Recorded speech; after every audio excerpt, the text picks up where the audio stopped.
Welcome to the Live from South College podcast. I'm your host, Kathleen Stockham.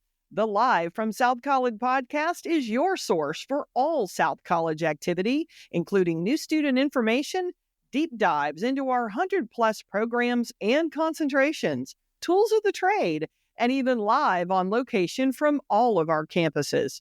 Great interviews with faculty, staff, deans, and hear from South College students and alumni in their own words. From certificates all the way to doctoral degrees, catch up with Live from South College for the lighter side of helping your dreams find direction.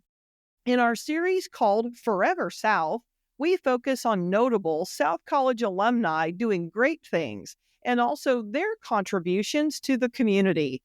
In this installment of Forever South, I am pleased to welcome Amy Stevenson, a 2012 South College BSN graduate and a 2020 South College Master of Science nursing graduate as well. She is currently an emergency department nurse at UT Medical Center in Knoxville. Welcome, Amy. Hey, thank you so much for having me. Thank you so much for being here. Okay, so the first question I have to ask, what led you to South College? So that's a two-pronged answer for me. So I remember when I had finally decided that my heart was set on nursing and that was the path that I was going to go. The next step was to find, okay, which of these fabulous nursing colleges that are in my area is going to be the right fit for me. And so the first thing that stuck out was the quarter system. The quarter system was something that a lot of other colleges in this area were just not offering at the time. And it was a really interesting approach because it allowed me to focus on that academic piece that I was hoping to accomplish to get my BSN degree, right? So it's a traditional 4-year degree I was going to be able to complete so much faster than all of the peers who were at these traditional colleges. And really just a little bit more time that they were getting their ASNs, I was able to complete a BSN. So that was a very easy sell for me. And then the second thing, not just saving on time, was the pass rate.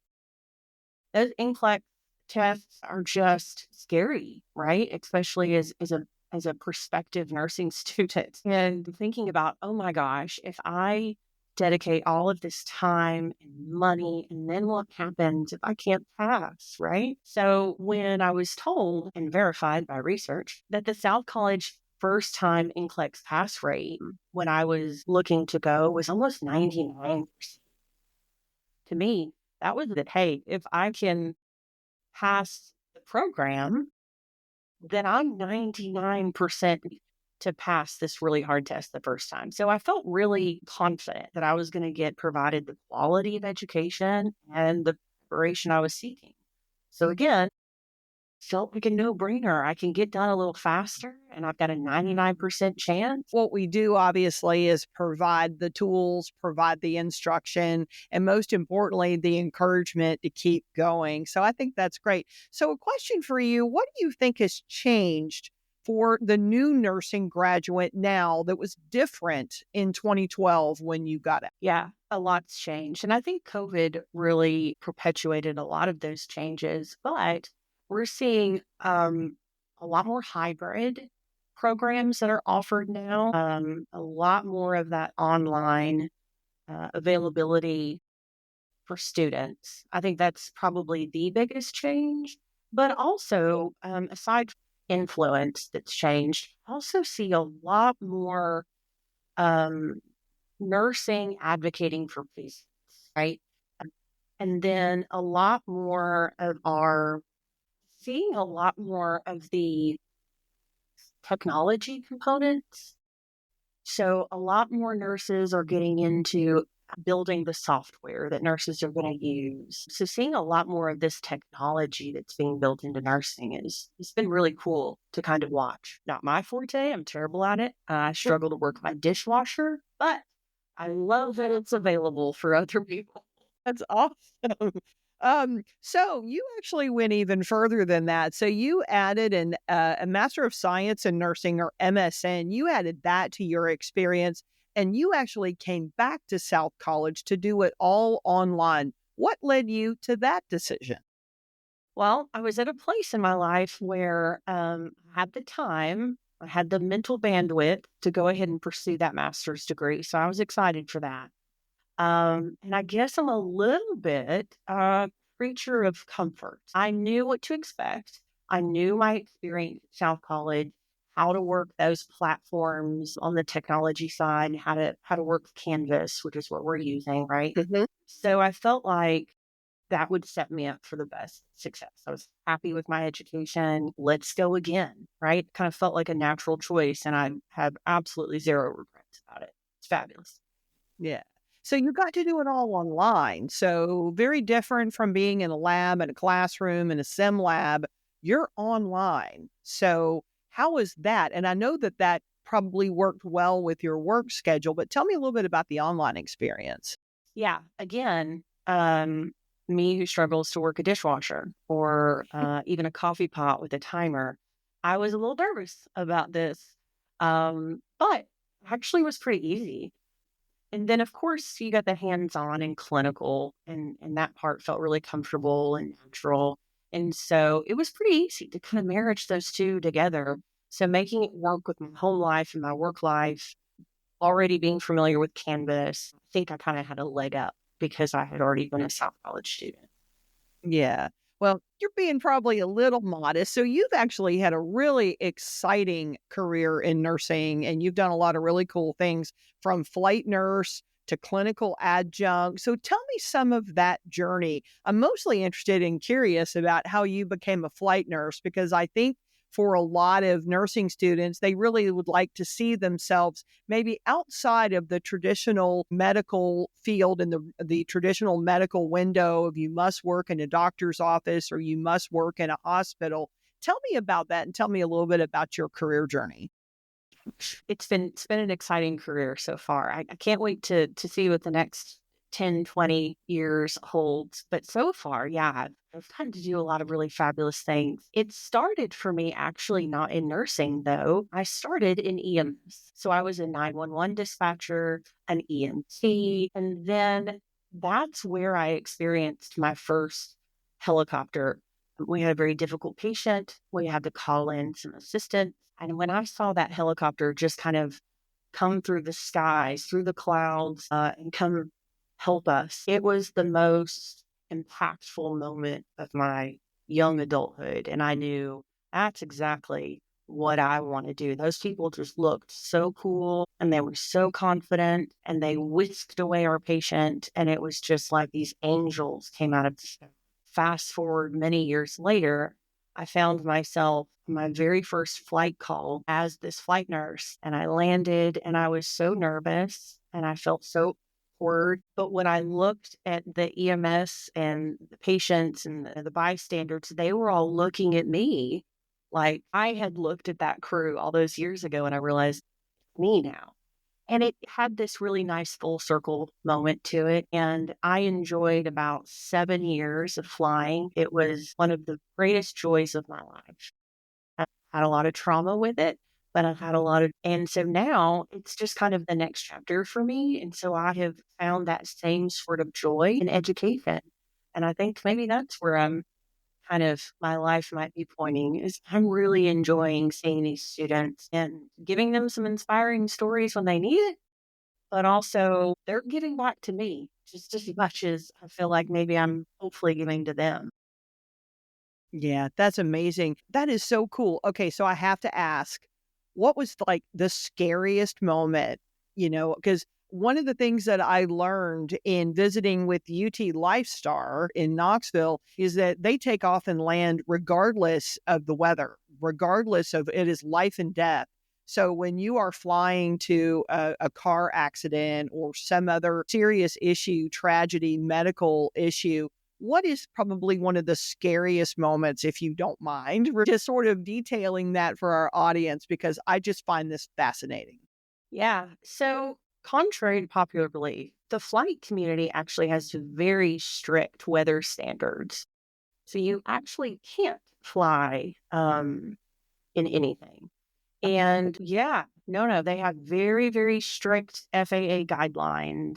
They have to have the correct amount of visibility, the correct amount of wind, and it's a very intricate process on how they accept calls based on weather. It has to be checked ahead of time. We're not allowed to know what type of flight is being requested so that we can make a completely unbiased yes or no decision. But some of the scariest times in my career has been where we've made that weather call that's like, yep, we're good to go. Weather's fabulous. Let's go take this call. And then all of a sudden, weather changes. And that gets really scary. So being in an aircraft and then dropping 1,000 feet, in 1 or 2, Nope. Nope. Nope. Nope. Nope. Nope. Nope. it's very much a nope moment. And so, aside from, very chaotic and scary patients, when your office is 3,000 feet in the air, it's beautiful, but it can be very scary. So, Love that. yeah. See, and that's exactly what students want to hear about, the ones that are the thrill seekers, the emergency room. So, you're also seeing kind of, a similar setting where you don't know what's walking in the door. You don't know what's coming. And any day at any given time, so that experience, obviously working, a 911 comm, and then you're obviously working as an EMT and then a flight nurse, and you're working, you're an active, player in an emergency room situation. The students have got to be just hanging on your every word, which I think is amazing. If you had a chance to talk to you and talk to yourself as a 2012, student, what would you say to you at that time, knowing what you know now and preparing for the NCLEX, preparing for, the career that they want? What advice would you give to you? That's a fabulous question. I think I've given this advice recently several times. So this is fresh on my mind. It's I've had students that are, preparing for NCLEX and preparing for predictors and, Professor Stevenson, what am I going to do? And they're nervous. And I say two things. One, trust and believe that you have picked a program that has prepared you. If you have gotten this far through the program, trust and believe that we have given you the tools. Now, the second part is that you have to be prepared, right? And I'm not talking about content. I'm talking about your mental fortitude. Sitting down and taking a test that can be 125 questions in a very strict testing environment can cause even the most well-prepared and smart students to fail. And so the advice that I give is to, just like you wouldn't get up off the couch and go run a marathon, you've got to prepare mentally. And so having the mental fortitude to sit at a computer and take 150 questions, right? Because towards the end of that exam, the end of those 150 questions, you're going to be missing questions for really silly things. And it's because your brain's tired. And so I tell them about 3 times a week, sit down for the weeks, prior to this big exam and take 150 questions. Don't worry too much on getting them right or wrong. Just focus on sitting still in one place, not getting distracted, and getting that stamina you're going to need for this. Yeah. That makes complete sense. Okay, for the more advanced student, for any RN that's considering an MSN, family nurse practitioner route, which is what you did, or an FNP, what advice would you give to them? How much patient-facing time would they need before considering an MSN or a more advanced master's degree? Well, this is my favorite question. I get this one a lot from students too. And I used to have a very closed-minded opinion of this, I'll be honest, and it's really kind of evolved. So the advice used to be, you need to have 5 years minimum patient face-to-face time in whatever specialty you want to do before you get out there and want to start diagnosing and treating. And on the face, that sounds like solid advice. However, I have learned in my old age, in my experience, that that's not necessarily true. And who am I to tell someone when they're ready to take the next step, right?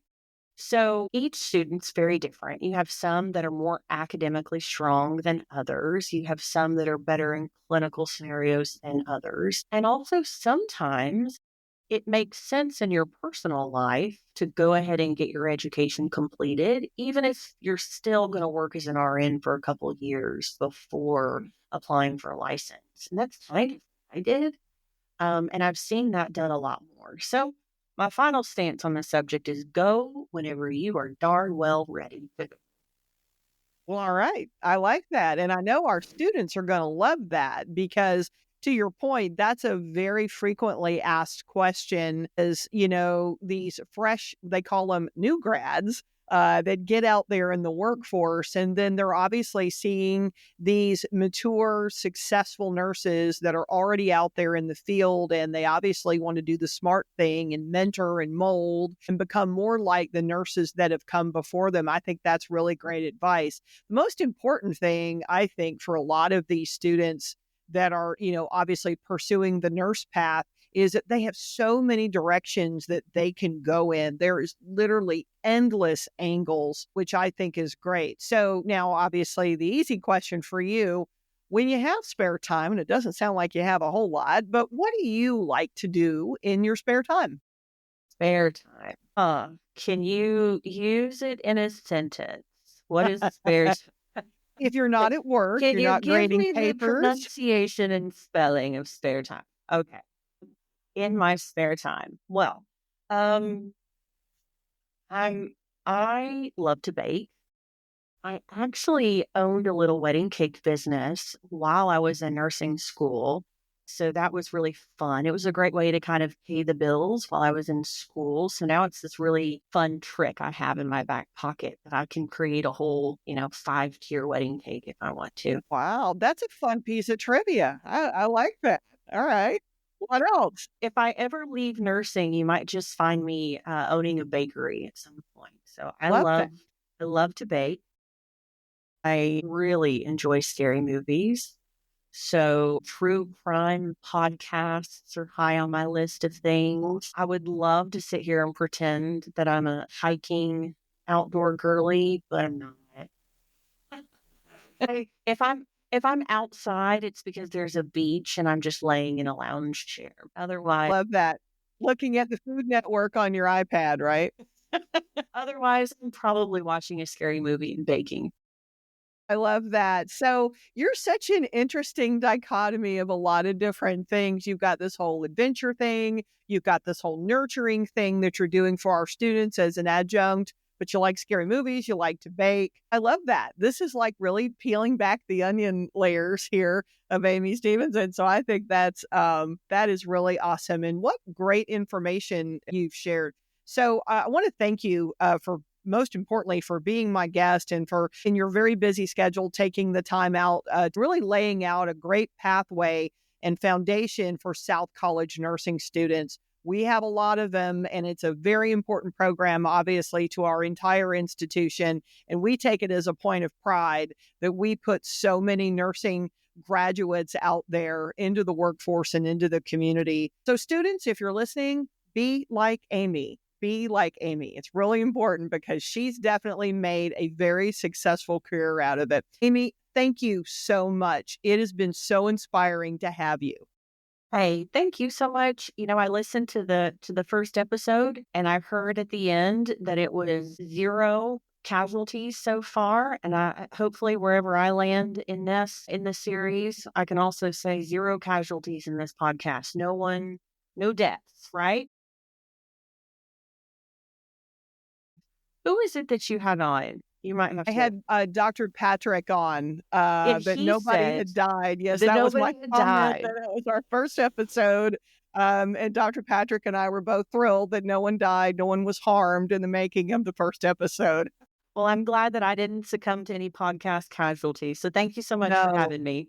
No, thank you so much. It's always inspiring to hear from our incredible faculty and see someone like you who has the same dreams and the same plans as a student that you once were, and now you're able to inspire our students. And, it's also important for our students to see someone like you, like I said earlier, who got out there a little ahead of themselves and they can mold. And obviously, you become a great mentor. But now you have something for these students that you can help kind of change and mentor them in the direction that they need to be. So and we're so proud, obviously, of our more than 17,000 alumni. There's a lot of nurses in that 17,000 alumni.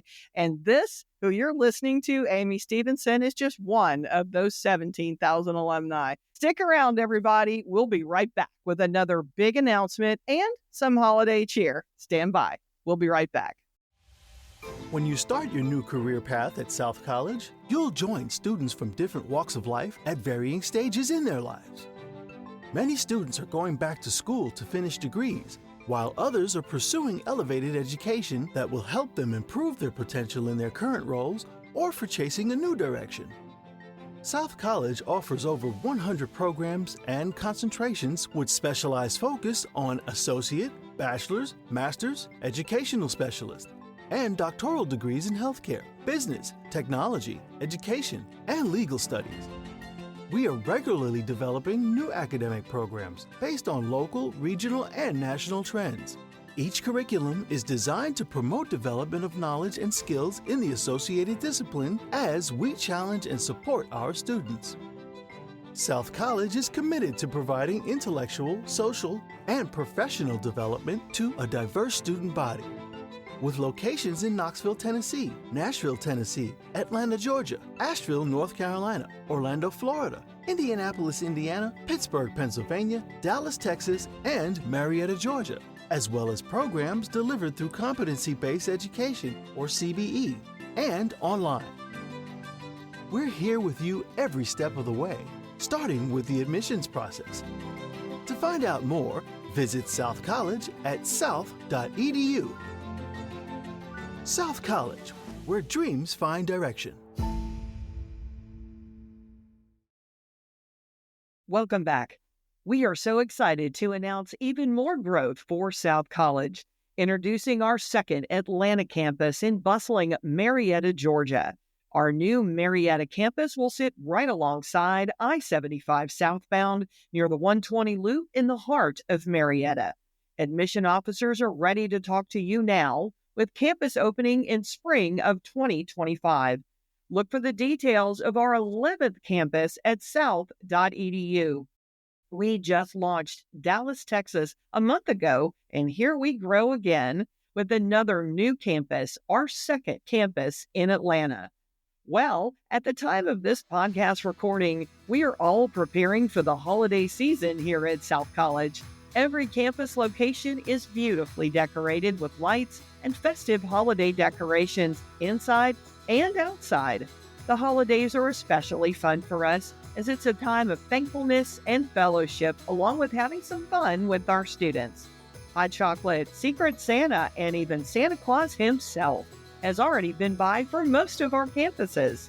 Everyone has worked so hard in 2024, and we have celebrated some big milestones as an institution. Now, 2025 has some even bigger goals and even more tough accomplishments that we will hit.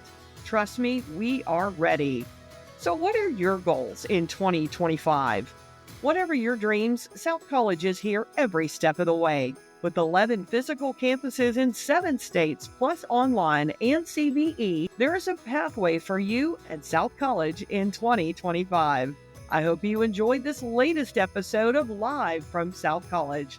Thanks for joining me. We have so much more coming up in just a few weeks. If you love it, give us some stars, and you can always send us feedback by emailing us at southcollegepodcast@south.edu. Have an awesome day, happy holidays, and let your dreams find direction. Until next time, see you soon.